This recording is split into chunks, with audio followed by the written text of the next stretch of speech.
Boa tarde a todos. Senhora Vereadora da Câmara Municipal da Praia da Vitória, muito obrigado pela vossa presença. Dr. Carlos Enes, como Presidente da Comissão dos 50 anos, 25 de Abril, na dia 3ª, em representação do Sr. Presidente da Câmara de Angra, muito obrigado.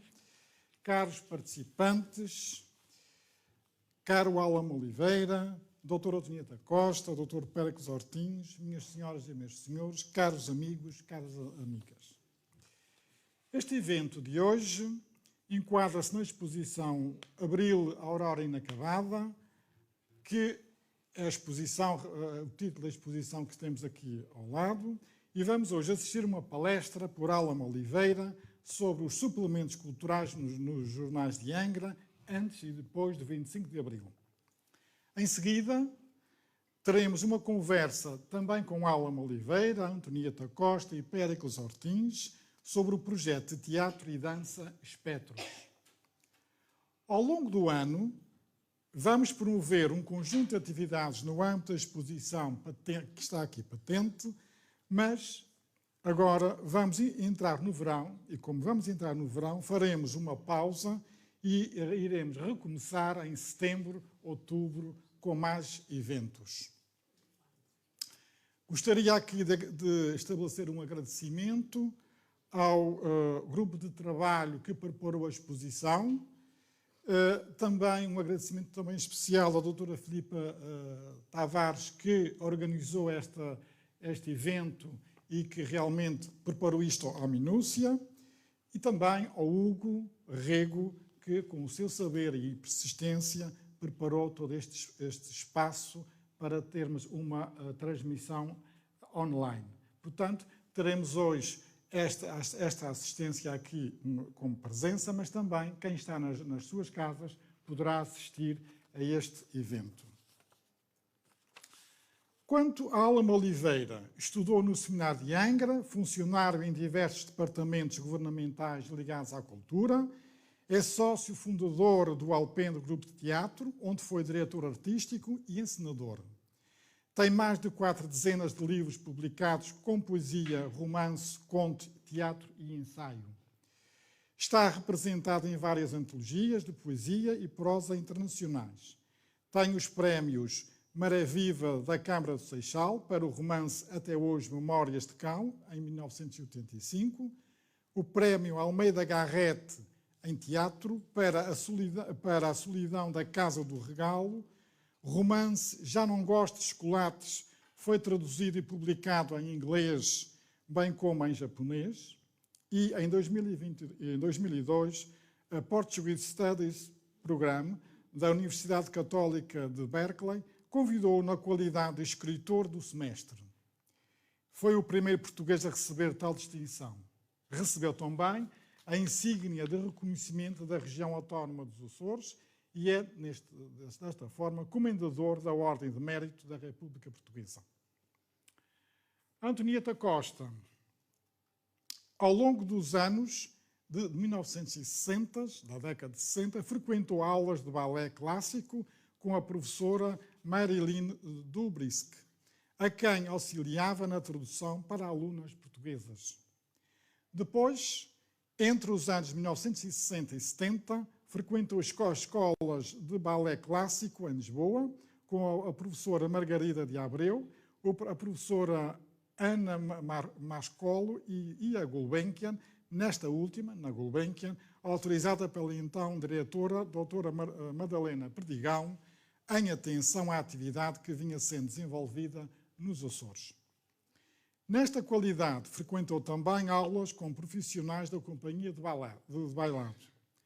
Foi autorizada a realizar um exame de aptidão no Conservatório Nacional, sendo classificada na categoria de profissional de bailado. Quanto à sua produção artística, o gosto pelo bailado evoluiu depois para formas de expressão adulta, permitindo coreografias criadas pelos próprios alunos, que desenvolviam habilidades também na construção de cenários e iluminação, nas quais era subentendido o sentimento de opressão que levou ao 25 de Abril.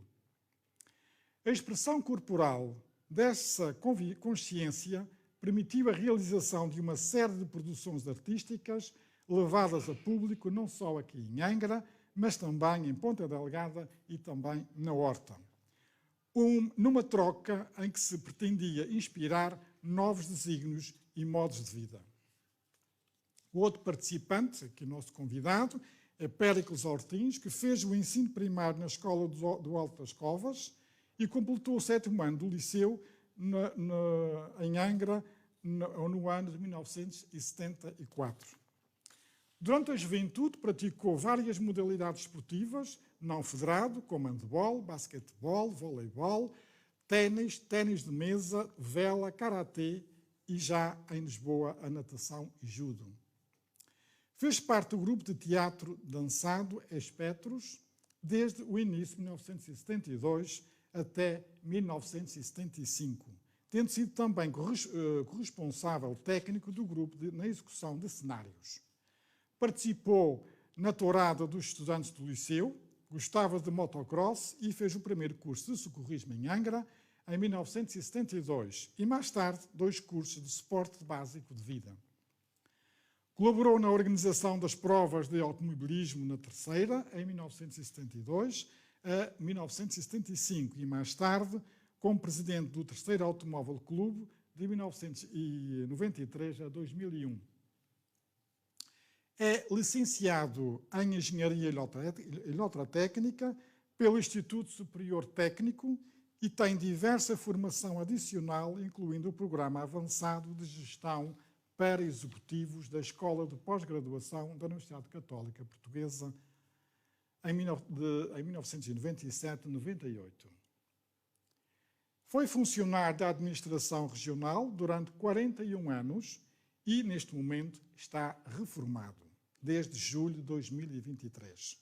Teve diversas responsabilidades como adjunto, diretor regional e chefe de gabinete, para além de coordenador de diversos projetos de informação e gestão de obras nas áreas da saúde, da segurança social e administração interna.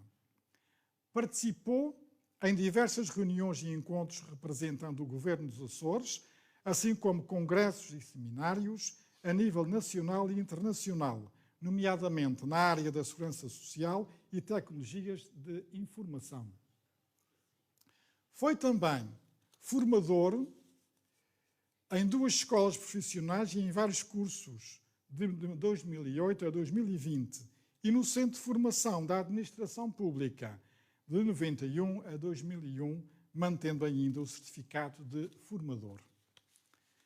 Na profissão liberal, trabalhou com vários arquitetos, sendo responsável por projetos de instalações elétricas, instalações telefónicas e telecomunicações, detecção de incêndios, alarmes de intrusão, assinando mais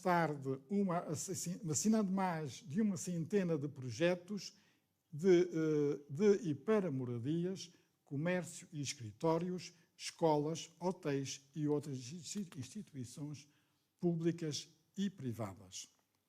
Foi membro, na parte política, foi membro da Assembleia Municipal de Angra do Heroísmo em 4 mandatos, tendo pertencido ao Conselho de Ilha durante os respectivos mandatos. Participou em diversos órgãos regionais do Partido Social Democrata. Foi presidente reorganizador da Associação de Natação da Região Autónoma dos Açores e manteve a colaboração ainda hoje como presidente do Conselho Fiscal dessa associação.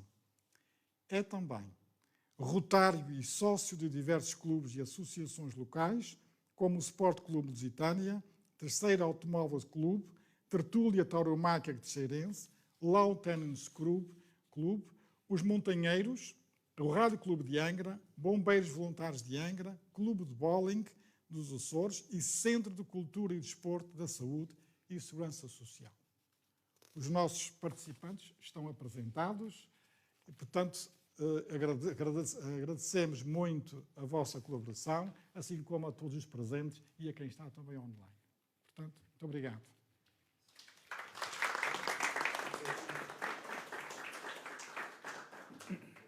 Muito boa tarde a todos. Obrigado, Sr. Diretor, pelas suas palavras de apresentação e também por este convite que me foi feito.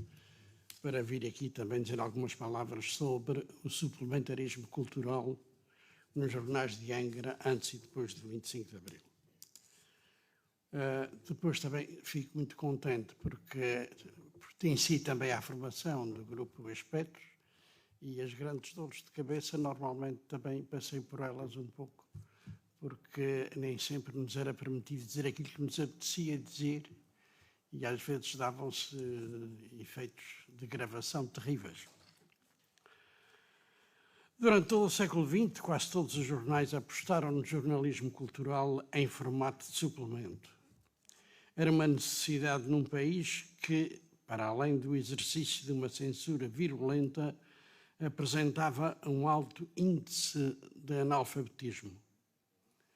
Os coordenadores desses suplementos sentiam que podiam fazer alguma coisa a favor da divulgação das artes e das letras. As direções dos jornais prezavam-se de oferecer aos leitores uma informação fundamentada do que acontecia culturalmente pelo mundo, com destaque para o nacional e o regional. Nos Açores, para além das revistas e dos boletins, os suplementos jornalísticos duravam de acordo com a persistência dos designados coordenadores. No entanto, vamos ater-nos à Ilha Terceira, alguns anos antes de 25 de abril de 74. Os dois jornais diários, Diário Insular e A União, davam à produção artística alguma visibilidade, sobretudo o Diário Insular, com o seu suplemento Artes e Letras, coordenado por João Afonso e Emanuel Félix. Dava-se prioridade a temas clássicos e a nomes de algum prestígio adquirido no espaço artístico português. Artístico e literário, claro. Em 1967, Carlos Faria, natural da Gulgã e vendedor de produtos farmacêuticos nos Açores, fez sair no jornal A União o primeiro número de Glacial, totalmente dedicado a António Boto. De número para número e na qualidade de coordenador, juntou à sua volta poetas e escritores de todas as idades e de espaços insulares, Açores, Madeira e Cabo Verde, e continentais, portugueses e africanos, nomeadamente de Angola. O suplemento apresentava nomes com vários níveis culturais e com gramáticas políticas diferentes.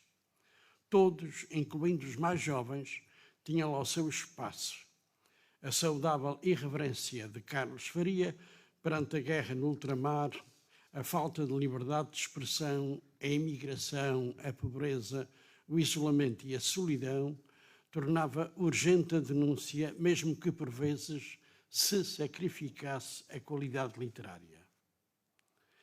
Glacial marcou os leitores de União à frente do jornal. Estavam um poeta e um crítico literário, o Dr. Cunha de Oliveira, que apoiava de forma incondicional o coordenador do suplemento, o poeta Carlos Faria. Porém, parte da autoridade eclesiástica açoriana não partilhava totalmente a linha editorial do jornal e muito menos de Glacial. As orientações do Concílio Vaticano II e a encíclica Populorum Progressio de Paulo VI não catequizaram parte do clero. A 1 de junho de 1973, o Bispado reservou a direção do jornal, os doutores Cunha de Oliveira e Artur Goulart, e nomeou outro diretor e outro chefe de redação. A 16 do mesmo mês e ano, Carlos Faria fez publicar uma carta em que sublinhou a garantia de que Glacial teria independência natural e que não lhe seria feita censura interna. O então recente diretor de A União, Monsenhor José Machado Lourenço, respondeu a Carlos Faria: a União pretende ser um jornal católico e por isso não sei, num órgão de imprensa dessa natureza, se possa abdicar da tal censura a que eu, aliás, nunca aludi. A 23 de maio de 1973, fora publicado o último Glacial com o número 104. Os censuradores locais, apesar de parecerem ausentes, devem ter feito um aconselhamento discreto sobre o que a União deveria publicar.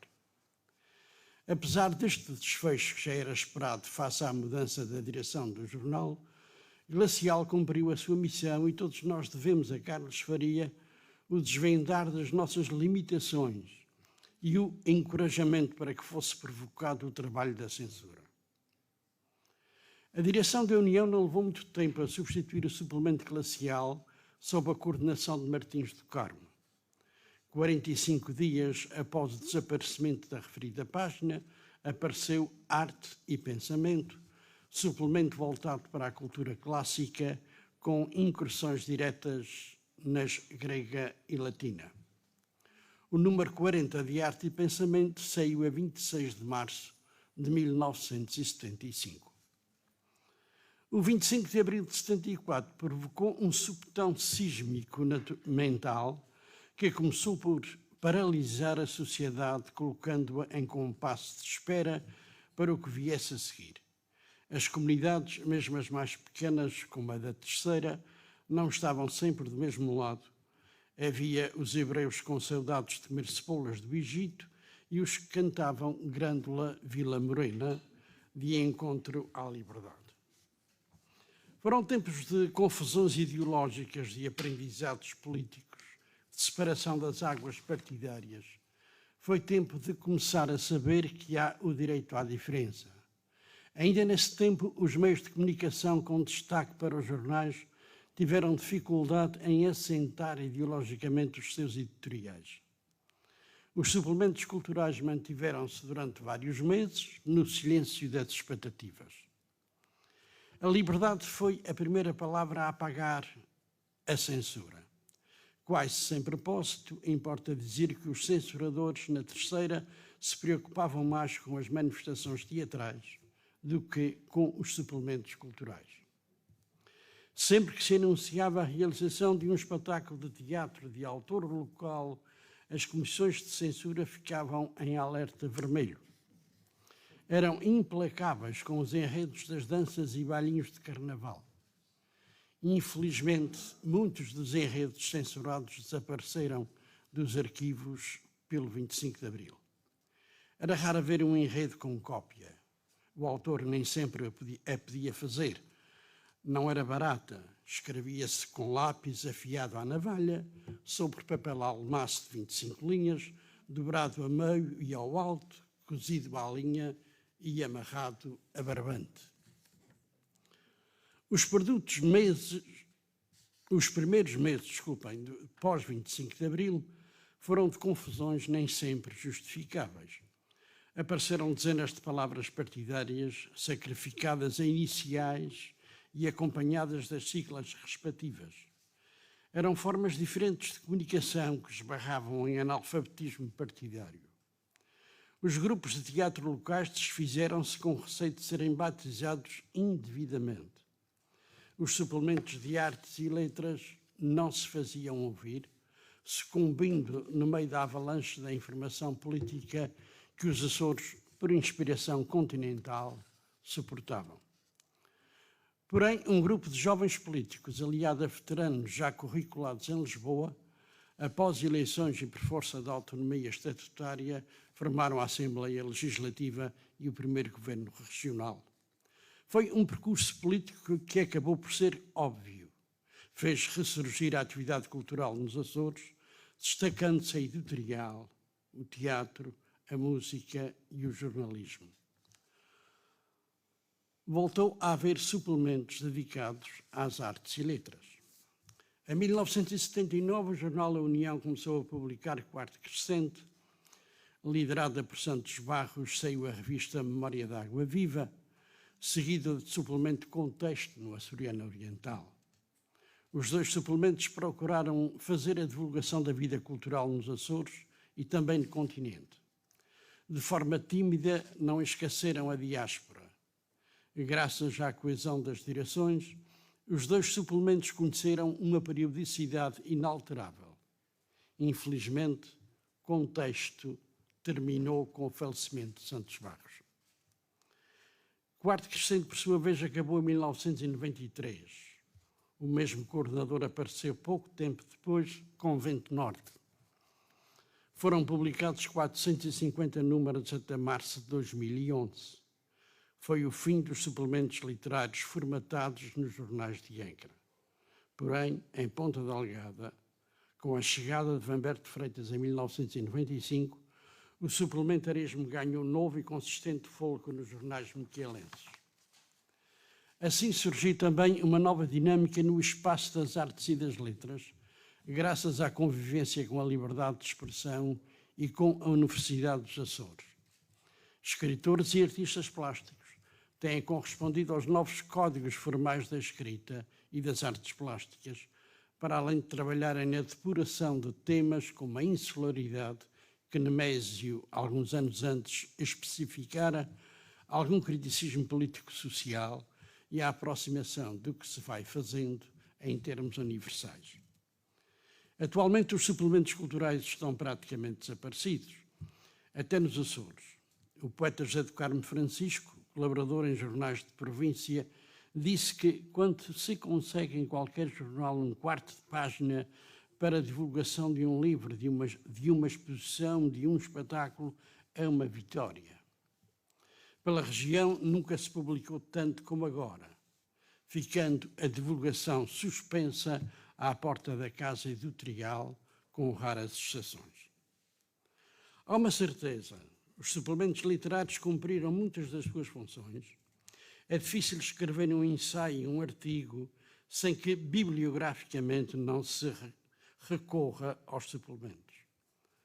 A cadeira de literatura açoriana fixou muitos escritos ensaísticos apoiados no que foi publicado nessas páginas dos jornais.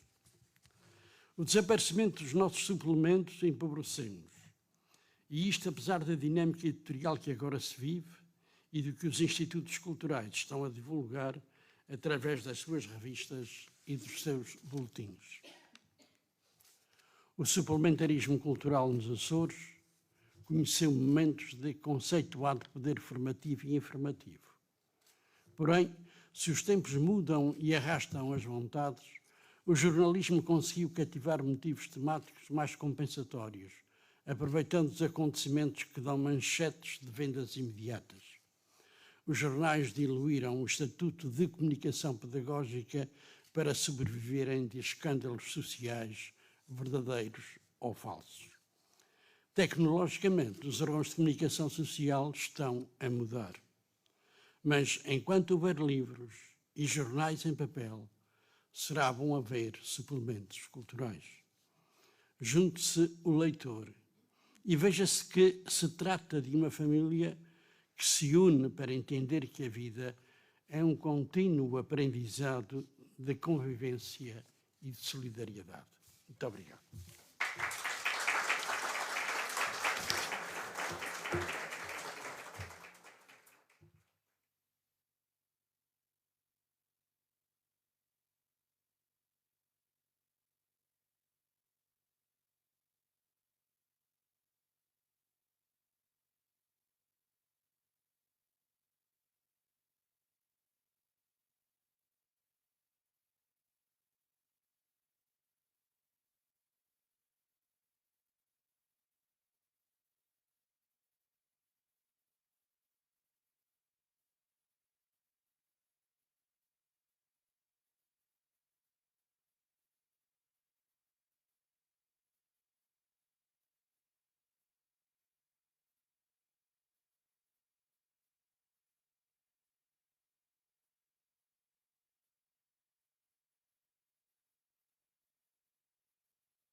Ora, então nós vamos continuar aqui com a segunda parte do nosso painel. A doutora Antonieta Costa e o engenheiro Péricles Ortins já foram devidamente apresentados, de maneira que eu vou apenas, e como também temos aqui muita gente ligada ao Espectro, eu gostaria de deixar um repto para poderem falar, se entenderem que devem falar, e se quiserem falar de outra coisa também, penso que desde que seja ligado ao Espectro, ok, tudo bem. Eu gostaria que a gente talvez pudesse refletir sobre o Espectro, se foi um projeto com dinâmica cultural, no pequeno espaço da ilha, ou foi a tentativa de melhorar a presença do teatro e da dança na nossa sociedade. Quais as inovações introduzidas, apesar das carências técnicas e financeiras que existiam nesse tempo? E a relação entre o Espectro e o poder, nomeadamente a nível de censura? Eu? Sim, se faz favor. Estas perguntas da algebeira do Alam, já estamos habituadas a elas. Se o Espectro foi um instrumento de intervenção, eu acho que sim, embora tenha vindo de um passado de dança. Na altura em que ele foi formado, suponho eu, pelo menos a impressão que me davam os colegas bailarinos, era que realmente o papel da intervenção estava subjacente a toda a atuação. Era uma das linhas de crítica, se não correspondesse exatamente a esse ideal. Não é que fosse expresso linearmente, mas estava subjacente a toda essa intenção. Por essa razão, suponho que foi por essa razão que, acabado aquele período de contestação, o Espectro também acabou. Não sei se é a tua opinião. Mas o Espectro, penso que é formado a partir de um evento que aconteceu no campo de jogos de Angra, em que estavam ligados, penso que o Popular um Progresso, e tinha a ver com o Padre Avelino, a Antonieta Costa, o Bolam também já devia estar, não sei se o Reis Leite, e houve uma iniciativa de fazer uma encenação, que na altura foi uma novidade, e isto estamos a falar em 72, portanto, início de 72, no campo de jogos, com muita gente, um grupo bem alargado, música que tinha, e havia necessidade de haver uns holofotes ou uns focos que acompanhasse alguma encenação.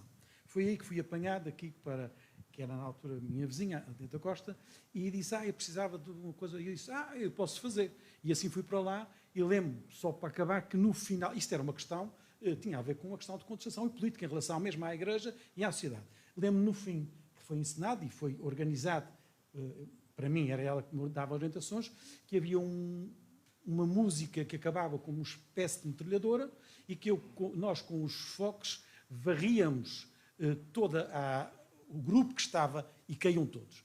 Eu lembro disto e isto ficou-me marcado, mas eu estava lá a fazer uma coisa que me gostava, brincava com aquilo.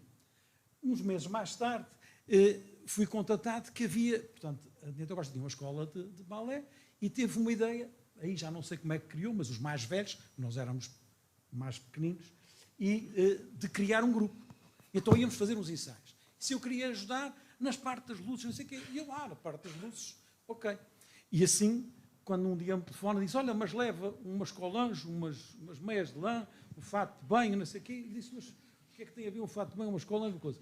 E eu queria fazer qualquer coisa diferente, fazia tudo o que aparecia, e lá fui dessa maneira, enfim, um pouco, na altura, era muito, muito arriscado que eles tinham coragem de fazer isso, ok? E assim fui, quando ela disse, não, mas veste isto assim, assim, e vamos ali para a sala, que era na altura o ténis, hoje São Gonçalo. E assim começou a história. Portanto, nós não tínhamos a noção de que isto era, enfim, interventivo, nós gostávamos de participar numa coisa diferente. E era a primeira vez que se estava a fazer uma coisa que a gente nem sabia bem o que era. E que era teatro, que era dança, que não era bem balé, mas que também era. E a gente tinha aulas clássicas. E assim, lá fazíamos aquelas posições e começámos a ensaiar. E foi a que nos entusiasmou, como qualquer miúdo, não está lá só para estar de palas, as meninas já estavam mais habituadas, mas havia sempre o objetivo de um espetáculo. E foi assim que começou, com alguns por trás, como o José Rasleito, o Alan, que tinham ideia do que é que iam fazer, e nós éramos simplesmente levados no entusiasmo para fazer aquilo que nos diziam. Experimentávamos coisas diferentes e entusiasmávamos muito com as ideias para fazer encenação, que nós, na altura, nem conhecíamos também muito, mas eram coisas diferentes, com luzes, com sei lá, coisas que hoje em dia parecem ridículas com a tecnologia que existe, mas até com slides feitos de vidro, com arroz, cola e coisas coloridas, nós colocávamos nas máquinas de slides antigos para fazer os fundos. Ou seja, estamos a falar de coisas que são historicamente interessantes numa época com os rins, os mais novos, quando a gente fazia com caixas com as óticas dos automóveis da sucata para transformar nos projetores com umas lâmpadazinhas lá dentro e umas películas de papel celofã colorido que faziam a luz de cena. Portanto, são estas coisas que eu nunca mais me posso esquecer, mas que até eu acho que se isto foi verdade e se alguém dos mais novos, não só estão aqui, se acreditam que isso aconteceu. E de irmos depois para o Teatro Angrense, normalmente durante a noite, porque o teatro tinha o cinema, e nós, normalmente sextas e sábados, antes dos espetáculos ou do ensaio geral, tínhamos que montar a cena. O João Maria Reis Leite, eu e uma quantidade deles que estão aqui, como o Rui, o João Carlos, e todos, principalmente os rapazes, juntavam-se e às 3 da manhã, eram por volta das 2h30, 3, o mestre Carlos, que fazia a distribuição do jornal A União, passava lá com a sua chavinha, abria a porta, entrávamos lá para dentro, ele fechava a porta do teatro e a gente ficava lá dentro. Isto foi assim que começou. E essa parte entusiasmava-me, porque a gente tinha as orientações do que era para fazer, os cenários previamente, e montávamos uma cena ou duas e construíamos tudo. Portanto, nós não tínhamos noção de que isto era revolucionário. Agora, que era fora da caixa, hoje em dia, como se diz na altura, não, que era uma coisa perfeitamente diferente, e foi muito interessante por isso, quando depois apareceram 3 espetáculos. Isto era o aliciante para os rapazes e para os mais novos, era o facto de conseguirem prender a atenção dos adultos com aspectos artísticos inventados na hora e que nem supunhamos. O Percos tinha uma melhor preparação para isso, mas os outros se calhar nem tinham, mas eram conseguidos efeitos realmente extraordinários que permitiam que as ideias passassem subrepticiamente, porque elas não podiam passar às claras, uma vez que eram censuradas pela censura. Mas está aqui a faltar um elemento que era a Zita Lima, cuja voz era usada geralmente para fazer essas... Era uma narrativa poética, chamemos-lhe assim, que causava uma grande impressão, porque era através dessa voz que ia a maior parte da mensagem. O resto era efeitos sonoros, efeitos de luzes, etc. Esse conjunto todo conseguiu chamar a atenção da população, de tal modo que convidaram-nos a ir a São Miguel, depois também ao Faial, e em qualquer um desses sítios parece que deixou uma pequena semente, não só em relação à contestação política, como também o interesse pela dança, porque a dança, que era vista como quase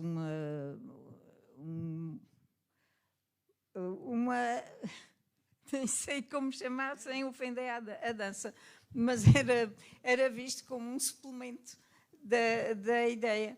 E, na verdade, ela, na sociedade em geral, fazia parte de uma arte que poucos tinham acesso e, portanto, era um bocado restrito o acesso a ela. Portanto, nesta conjugação dos efeitos com a dança, conseguiu-se também despertar a atenção para mais essa arte, que é a dança. Eu gostaria só de acrescentar ali uma coisa em relação a este princípio, sobretudo à parte da encíclica Populorum Progresso, que foi uma sugestão do padre Avelino, porque a paróquia de São Bento, onde ele era pároco, fazia 450 anos, ou uma coisa assim. E as São Joaninas fechavam sempre com a procissão de São Pedro, não havia mais nada. E depois havia uns foguetinhos à noite e era isso. Agora que há assim um encerramento todo pomposo. De qualquer maneira, em relação... Eles eram muito novos para saberem o que é que efetivamente se estava a travar. Mas foi das coisas mais difíceis foi fazer chegar o texto cá outra vez à terceira. Porque eu era chamado... Eu é que fiz a adaptação do texto e eu era chamado quase todos os dias. Eu tinha a sorte da mulher do nosso governador ser muito minha amiga e, portanto, eu era chamado ao seu governador quase todos os dias para cortar determinadas frases. Uma delas era aquela célebre que vinha no Evangelho do rico passar pelo cu de uma agulha. Ou não passar, aliás. Portanto, havia uma certa coisa... E eu dizia, mas não é que disse isso. Não é que escrevia, porque de facto aquilo era uma adaptação da encíclica. Bom, e aquilo foi a tal ponto que o texto foi para Lisboa, foi para as mãos do Onésimo, que nessa altura ainda estava no seminário em Setúbal, que conhecia um padre velhinho que era muito amigo de um censor. E foi através desse padre velhinho que eles conseguiram que o texto fosse aprovado. Só se podia dar 2 espetáculos com esse texto. Tinha que ser em Angra do Heroísmo. E aqui as autoridades só informaram os interessados no espetáculo 24 horas antes do espetáculo. Portanto, havia também uma coisa, que não sei se te lembras disso, que era o Adalberto Martins, que era muito amigo também com o padre Avelino, tinha mandado vir técnicos de som e de luz para montar aquilo lá da Philips, que ele era o representante da Philips. Portanto, e é esse espetáculo que cria uma coisa, depois estava toda a gente à espera de haver uma revolução, não houve revolução nenhuma, graças a Deus, mas quando chegamos ao campo de jogos havia uma fiada de soldados armados numa canada atrás do campo de jogos e lá em cima, nas muralhas, estavam uns quantos. Mas aquilo foi assim uma... Mas foi interessante. A partir daqui, também tem que se dizer uma outra coisa, são aspectos técnicos, que foi uma coisa terrível. Uma das primeiras peças que se fez foi aquele Um Quixote. E que também houve uma série de frases que não passaram na censura. E aquilo era tudo pré-gravado. E, portanto, a gente não podia estar a fazer gravações todos os dias. Para já não tínhamos gente para isso, sequer tão pouco. Tinha que ser para o Rádio Clube. Tínhamos que andar a pedir à Dona Zita e a outras pessoas, ao Leonardo Melo, lembras-te bem? Leonardo Melo foi também uma das pessoas que tinha uma belíssima voz também. E andámos a pedir para se gravar e depois cortaram-nos as frases. Então o que é que se dava? Se conseguisse limpar aqueles bocadinhos que eles cortaram, e em vez de se ouvir o que quer que seja, nem música, nem palavras, os bailarinos é que faziam a coreografia, de maneira que a gente percebia tudo na mesma. Sobre a censura, nós não tínhamos noção, mas neste segundo espetáculo, que era Um Quixote, houve uma ideia muito, muito bonita aqui na Antonieta, fazer uma escultura com sucata de ferro para fazer um cavalo, que era o Rocinante, do Quixote. Essa escultura, infelizmente, desapareceu, mas na altura era uma coisa que hoje em dia ainda tinha lugar para estar em qualquer espaço. Os artesãos, o João Maria, eu e mais uns, íamos fazendo o que ela nos dizia, enrolava ferro de um lado, partia do outro, parafusava, e construímos esse dito cavalo, em casa na Antonieta. O que é que alguém teve a ideia, não sei quem, de no fim de semana, antes do espetáculo, fazer publicidade com o dito animal de ferro. Então, durante a noite, numa carrinha que tinham, carregamos o cavalo, meio desmontado, porque aquilo era pesado, e fomos amarrá-lo a um poste de luz no adro da Igreja da Sé. O segundo poste, em frente ao Atanásio, o segundo. E amarramos e colocámos um cartaz feito de improviso, porque a gente não tinha nada impresso, a dizer que os Pets ia fazer um quixote no dia tal, no teatro. Uma coisinha pequenina que conseguimos fazer no chão. Mas o cavalo ficou lá todo bonito, montamos e pusemos uma cordinha a amarrar ao dito coisa. Viemos para casa, todos satisfeitos. No outro dia de manhã, queríamos ir, penso que era um domingo, queríamos ir logo ver o que é que tinha acontecido. O cavalo não estava lá. O cavalo não estava lá, a gente veio logo a casa, roubaram um rocinante.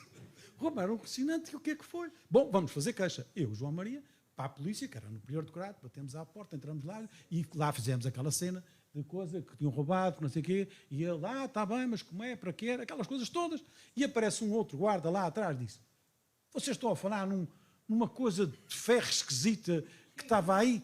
E disse, era um cavalo, uma escultura, uma tralha de ferro, uma coisa que estava no bar da Sé. Sim, está ali dentro, estava dentro de uma cela, a cela não tinha ninguém, então os polícias durante a noite, por ordem de alguém, não sei quem, levaram aquilo a custo, porque aquilo desmontado era pesado, e pousaram numa cela e digamos que o cavalo estava preso. Nós queríamos libertar o cavalo, mas não era fácil, porque aquilo era subversivo. Aí a gente começou a perceber que havia qualquer coisa. Não, mas aquilo é uma coisa subversiva. Mas subversiva, aquilo é um espetáculo, vai haver, tem o cartaz, eles com cartazes arrumados num canto, diz aqui que é isso. Bom, passado um bocado, conseguimos ir buscar o cavalo. Mas há mais uma, de texto, que não sei, esse que o Alan tem muito, este corte, havia, desse espetáculo, umas pequenas peças em que a Manela Brasil coreografava com a Jornada de Beata Costa uma coisa, e Ana Maria Rosa também coreografava uma coisa, e era uma borboleta, uma larva que se transformava em borboleta. No escrito que tinha aqui para a censura, dizia o que se passava em cena. E, na cena, havia despir de uma coisa verde, de uma roupa verde, e ela aparecia de branco, uma borboleta com as asas. Não era permitido despir-se no palco. E veio lá dizer, isto não era permitido. Então, lá fizemos, já não sei bem como, dizia-se que não era fazer, acabámos por fazer, embrulhámos assim todos, que era para despir uma coisa verde que não se podia despir em palco. A gente, com aquela idade, a gente só dava vontade de rir, mas isto era um pormenor do que havia na época. Eu confesso que a maior parte destas coisas eu nem chegava a saber, não tomava conhecimento. Mas, por outro lado, também era preciso sempre arrumar a coisa, o texto, assim, e lá vinha o Alan fazer um concerto e a Zita dizer novas palavras. Enfim, isto foi realmente uma época muito interessante, muito estimulante e acho que chegou à altura de fazer qualquer coisa semelhante. Aos outros. Sem censura.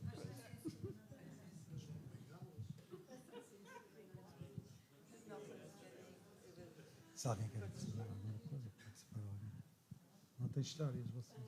Não tem uma história para contar?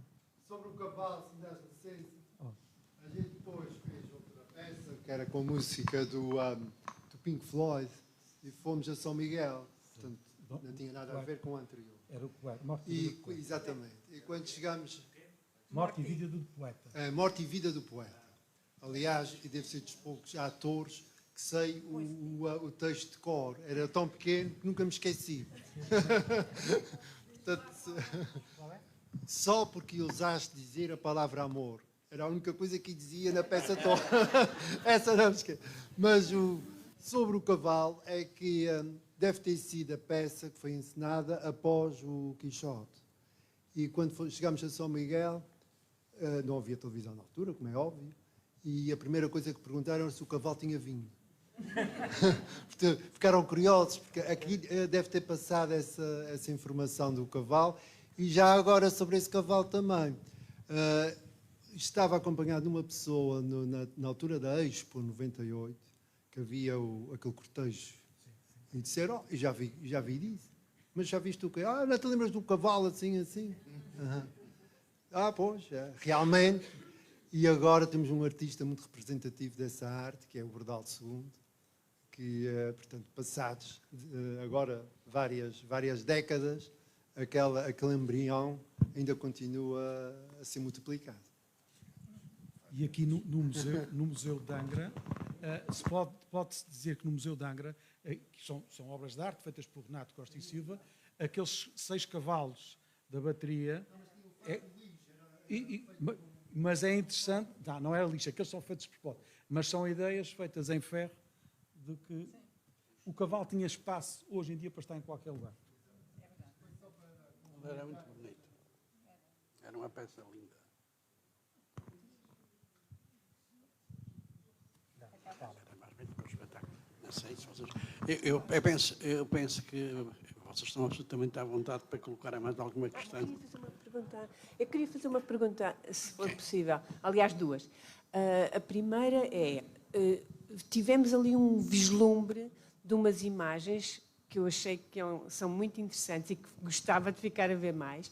Gostava de saber se há mais informação em imagens e, sobretudo, em filme. Nunca se filmou, não houve nenhuma reportagem na RTP? Estamos a falar numa época, portanto, de 72 a 75, em que a fotografia era muito cara, não era acessível facilmente. Isto não sei se não despertava talvez a atenção dos fotógrafos. E as fotografias que existem são coisas amadoras que nós conseguimos recolher e que são muito poucas. São quase todas as que foram projetadas, pouco mais há.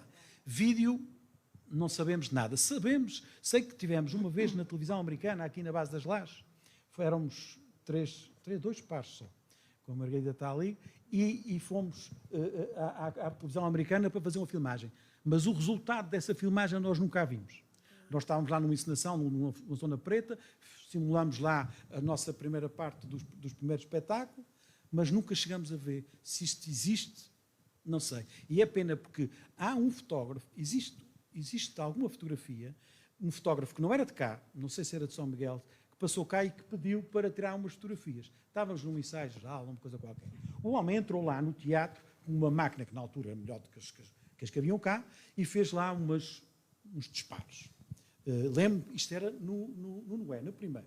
O João Maria Rasleito era o Noé e havia uma altura que ele colocava o capuz e saía o pó do cabelo, porque era a forma de pôr o cabelo cinzento, era com pó quando se põe o capuz, enfim, coisas interessantes. Mas ele tirou um conjunto de fotografias e nunca mais, pelo menos que soubéssemos, das ditas fotografias. Isto estamos a falar em 72, 73. Eu vou para Lisboa estudar em 75 e vou ao Teatro Maria Matos, que é o pé da Avenida de Roma, já não sei o que é que ver, vou ver, no foyer de entrada estavam umas 7 ou 8 fotografias em também posters, que eram muito caros na altura a fazer, estamos a falar em também posters, e eu começo a olhar para as fotografias e vejo João Maria, e o fulano disse, para as nossas fotografias. Não tinha uma mensagem, uma coisa. Eu lembro da altura de ter feito uma coisa, de rapaz de 18 anos, peguei num papel, risquei e pus grupos pets, teatro dançado, Angra do Heroísmo, e colei, pus à frente uma fotografia. Mas na altura disseram, pelo menos podia ter tentado saber quem era, onde é que ele estava. Foi isso. Portanto, fotografias houve essas e de resto, infelizmente. A outra coisa que eu gostava de saber é, quando se leu a biografia da Antonieta, falou-se da relação com a Gulbenkian, Fundação Gulbenkian. E eu gostava de saber se este grupo ou alguma iniciativa, mesmo que desenquadrada do grupo, também teve algum apoio ou alguma aproximação à Gulbenkian. Obrigada. A facilidade que me deram lá na Gulbenkian de frequentar aulas com os bailarinos e principalmente assistir ao desenvolver das coreografias ajudou-me imenso, porque realmente essa relação, ver a dança fora do espectro que usualmente nós tínhamos, que eram imagens bonitas que ficavam na mente, mas que não transmitiam outra coisa, senão aspectos místicos ou então românticos, etc. Outras formas de expressão corporal, que, como eram as usadas na Gulbenkian nessa altura, marcaram bastante e eu consegui apreender daí muito do vocabulário para usar depois aqui. As posições que transmitiam esta ou aquela ideia, ou os sons, as músicas, as palavras que acompanhavam, etc., foi uma grande influência da Gulbenkian. Obrigada por essa... Eu devia ter falado nisso logo de início. Não. Não, o apoio permitiam que eu fosse lá a aulas, etc. E isso foi um grande apoio. Foi. Mesmo nos ensaios, nas aulas, onde eles ensaiavam partes de Pas de Deux, etc. Isso ajudou-me a perceber como o corpo pode transmitir esse tipo de ideia revolucionária, neste caso.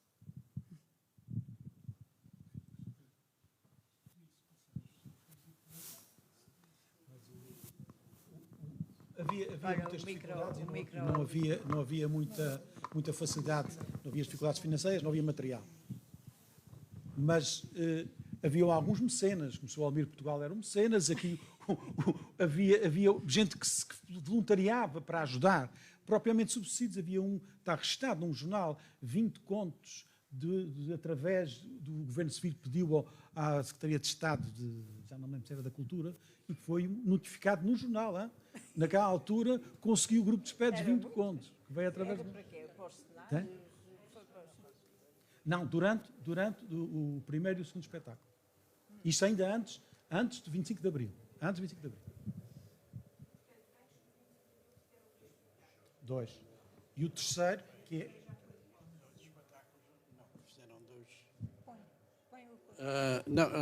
Não foram 2 espetáculos. O que eles fizeram foi duas representações diferentes. Atuamos mais do que uma vez, mas era um espetáculo montado e outro que tinha três partes e depois uma Barca de Noé, era um espetáculo. Repetiu-se este em São Miguel. Depois houve um Quixote que tinha uma segunda parte, também com 3 pequenas. Foi o primeiro. Penso que era a Arca de Noé. O segundo foi um Quixote e depois acabou. Porque estive a revisitar agora as coisas. 72, 73, 74 e depois já 75, a morte do poeta tinha sido cortada. Foi. Essa foi totalmente cortada. Por isso é que ainda estava ali a perceber, ainda agora também. Não. Após 25 de Abril. Foi depois de 25 de Abril. Foi possível. Isto é do primeiro espetáculo, a Barca de Noé.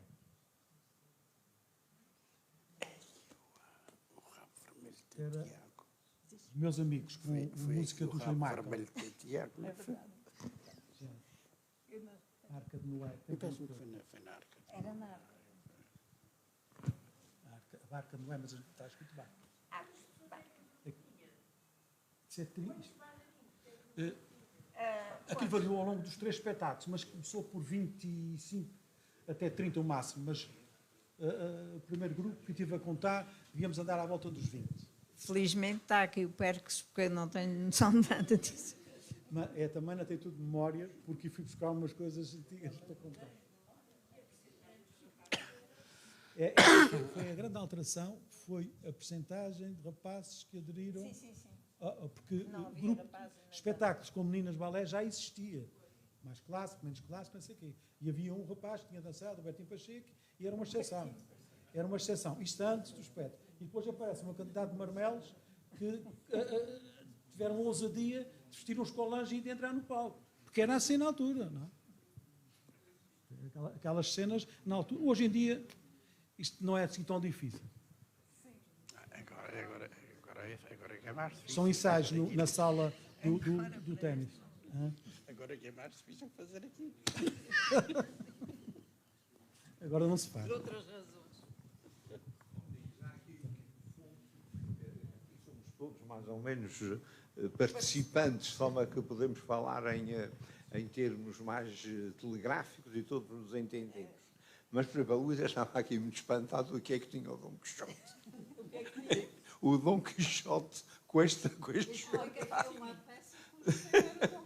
Vale aqui a dizer que um ponto da situação, isto era inspirado, o Alan é que pode saber até quando, era inspirado pelo encíclica de Paulo VI, enfim, que revolucionou o mundo, não fez nada de novo nos Açores, que foi a Populorum Progresso, enfim, um dos grandes textos Mas também tem que se dizer, a Populorum Progresso, quando sai, sim. Não foi autorizada a ser traduzida para português. Evidentemente, não. Mas a Populorum Progresso foi um escândalo. Só se pode traduzir clandestinamente. Bom, mas quando se diz que o Paulo VI foi o Papa castrador do Vaticano II, deu ao mundo um texto extraordinário, como era. Como aquele, de facto. Como que o cavalo acabou por ser o cavalo do Dom Quixote numa segunda encarnação. Quando apareceu, podia ser um cavalo do Apocalipse, qualquer no género. Não? Mas, Alan, essa questão que tu contaste, o rico não passa por cu da agulha, quando a ignorância da censura levava a que censurassem os próprios evangelhos. É uma coisa... Mas é que é verdade, quando foi a história do texto encíclica. Quando foi a história do texto da encíclica, mandava-me retirar coisas que eu tinha que dizer sempre. Coisas que dava. Uma delas era de uma frase de Luther King. Ele tinha sido morto relativamente há pouco tempo. E uma das coisas que ele dizia lá, que o conde Tevezinho não tem uma refeição mais vitaminada do que o pobre Tevezinho, assim, que o teu cão não tem uma refeição mais vitaminada do que o pobre do teu vizinho. Eu tinha que cortar isto, eu digo, não vou cortar isso, senão é meu. E, portanto, andámos neste jogo uma série de dias. E a dona Adelaide, coitadinha, é que me deitava à mão. Eu tinha entrado há muito pouco tempo ali para a Biblioteca Pública, estava em vias de ser expulso por indecente e má figura. Mas, bem bom, passou.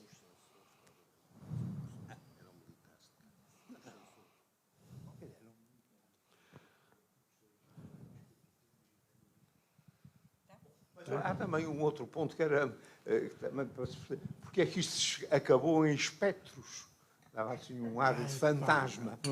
Isto quando começou era também uma frase, tudo isto nasceu na sacristia de São Pedro, que era um antro de revolucionários.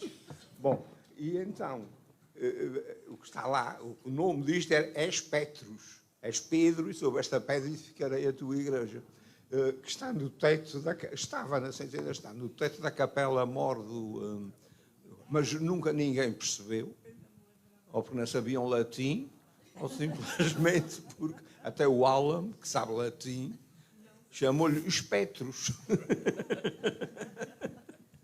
De forma que, pronto, era este Espectros. Nós éramos todos, ou pensávamos que éramos eruditos, e que sabíamos latim, mas passávamos destas frases corriqueiras. Bom, mas podemos fechar então. Meus amigos, muito obrigado pela vossa presença, obrigado pela vossa intervenção também, obrigado a vocês por me terem tolerado. E até uma próxima, se calhar, ok? Muito obrigado a todos.